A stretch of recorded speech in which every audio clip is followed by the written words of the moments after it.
for more, let's bring in our regional correspondent, Mandakini Galat. Mandakini, what more can you tell us? Well, a real tragedy down in Mumbai earlier this morning. The incident occurred at 10:30 a.m. local time, so essentially rush hour in Mumbai when millions of passengers are using this railway network to get to work.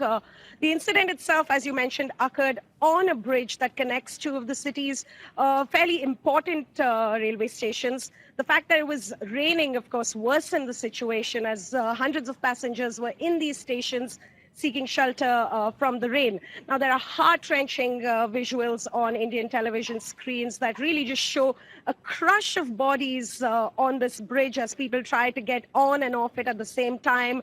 Some people can be seen jumping off. Loud screams can be heard of passengers trying to extricate themselves from the stampede. Visuals after the incident show bodies just scattered all over the ground, many of them not moving at all. Locals and passengers can be seen carrying these bodies off the stairs of this bridge. Some real anger down in Mumbai right now. There are protests outside some of these railway stations.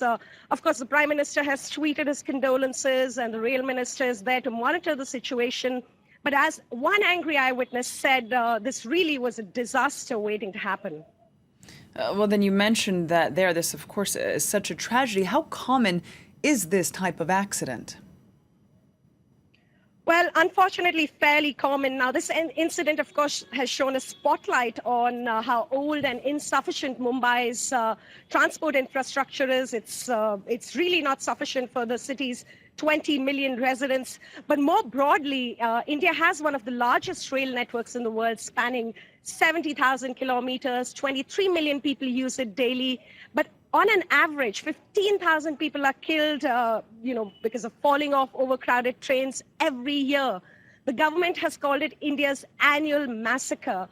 So really, incidents of rail safety, accidents that result in fatalities are fairly common.